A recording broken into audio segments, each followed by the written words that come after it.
You know, how you got involved in this life, man, from a young kid? What was?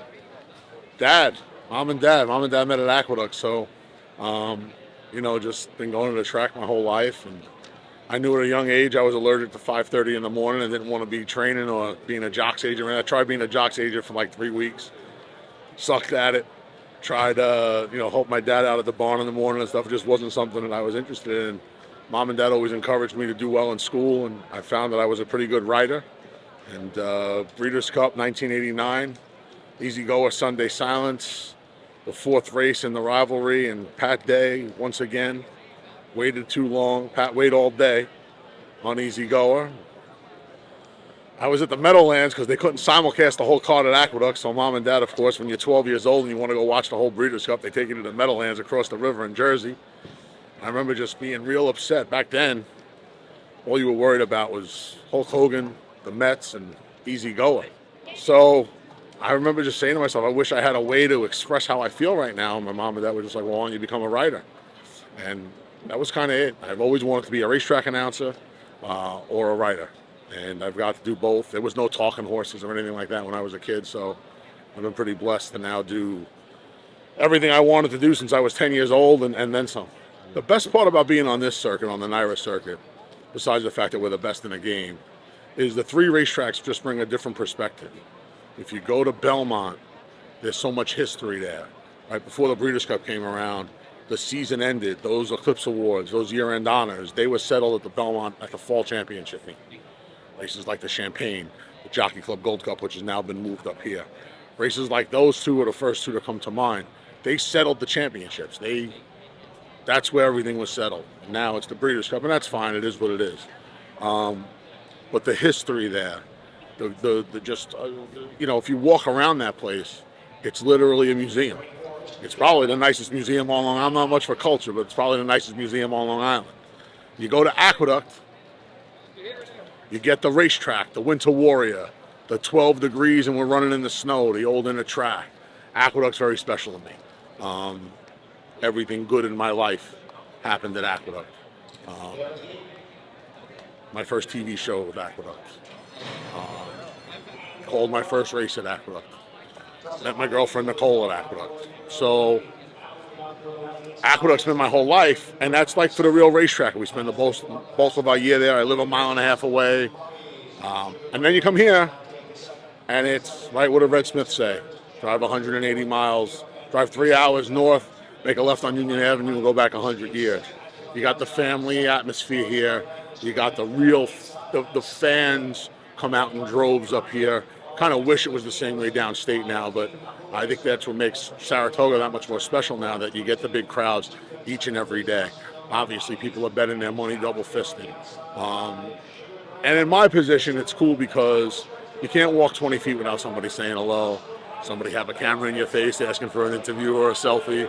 And it's a lot of fun because one of my favorite parts of the gig, I'm a little bit of a ham. So I love the fact that you get all the attention up here and how much they love the racing up here and how it spills into the town, and everywhere you go, it's about the horse and about the racing. You know, right? Tell me about these guys on the backstretch, man, when you was a young kid running around back there. The guys around here, I know my whole life.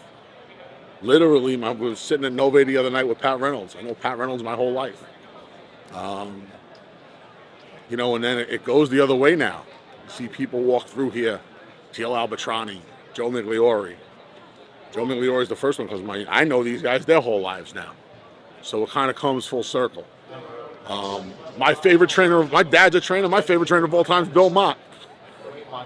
So, knowing Billy since I'm a kid, hanging out with Seagal, holding Seagal for him while he was fixing his shoe 30 years ago, 28 years ago, whatever.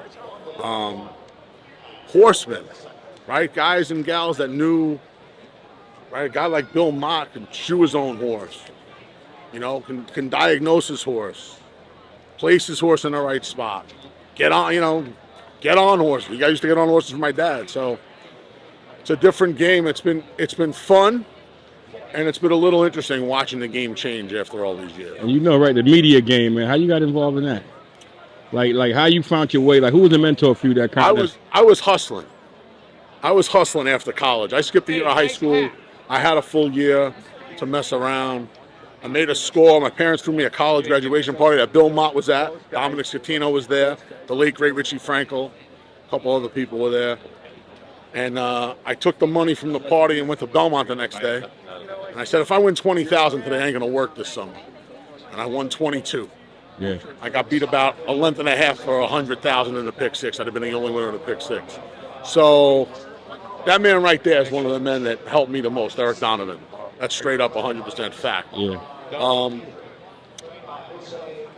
And after a year was up, my mom said to me at one point, she was like, you know, you got to go find a job.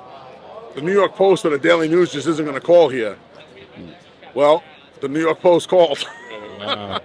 Wow. They needed an opening.